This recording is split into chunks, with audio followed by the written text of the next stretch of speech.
Every year, millions of people lose purchasing power while doing exactly what they've always been told: save your money. At first, that sounds like good advice, and in many situations, it is. But here's the question. If saving money is supposed to make you financially stronger, why does it sometimes feel like your money buys less every single year? That's the investigation we're opening today. Welcome to System Breaker HQ. Today, we're uncovering one of the most misunderstood forces in the economy: inflation. Imagine you have $100 today. Right now, it buys groceries, fuel, and a few everyday essentials. Now fast forward 1 year. Your bank account still shows $100. Nothing was taken from it. Nobody hacked your account. Nobody stole your cash. But when you go back to buy the exact same groceries, your money doesn't go as far. What changed? Your bank balance didn't. Your purchasing power did. That's inflation. Inflation doesn't make your money disappear. It changes what your money can buy.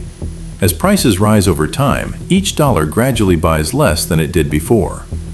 Because this usually happens slowly, many people don't notice it until everyday expenses begin to feel noticeably more expensive. This is where most people get confused. They think inflation simply means higher prices. But inflation is really about purchasing power. Understanding that difference changes the way you look at money forever. Now, let's look at where many people unknowingly make a mistake. For generations, saving money has been one of the smartest financial habits people could build.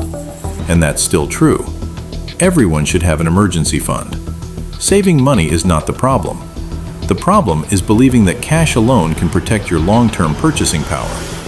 Imagine inflation averages around 3% for several years, while the money you're holding earns less than that.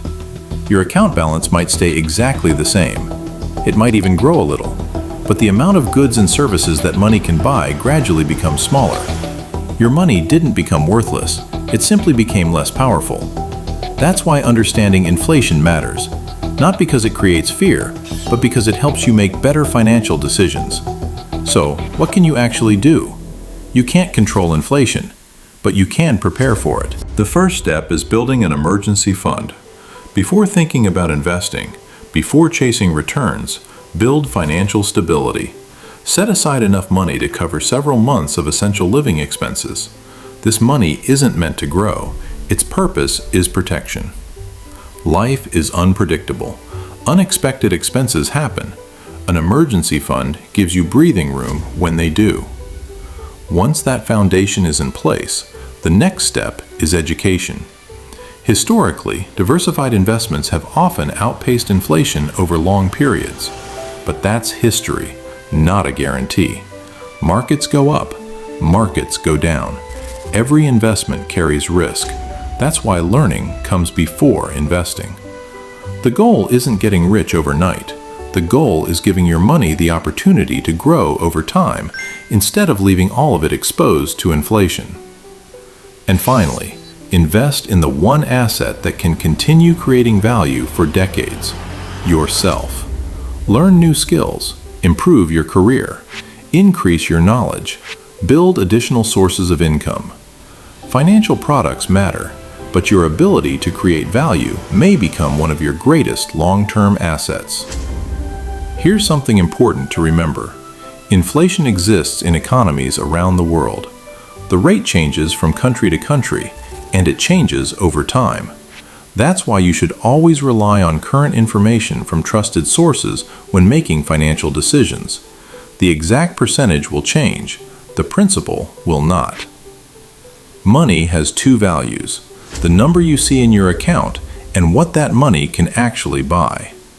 Today's investigation uncovered one of the biggest misconceptions about money. Saving isn't the enemy.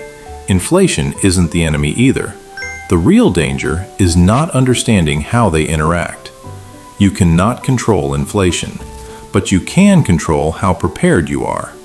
Doing nothing has a cost. Every year you delay learning about money is another year you're making financial decisions with less understanding than you could have. Preparation doesn't begin during a crisis. It begins long before one arrives. Today, we answered one important question: what is inflation, And why does it quietly reduce purchasing power? But another question remains. If the news says inflation is falling, why do prices still seem to keep rising? That's exactly what we'll investigate in our next briefing. If today's investigation helped you understand something that once felt confusing, subscribe to System Breaker HQ. Our mission is simple. We make complex economic ideas understandable so you can make better financial decisions with confidence.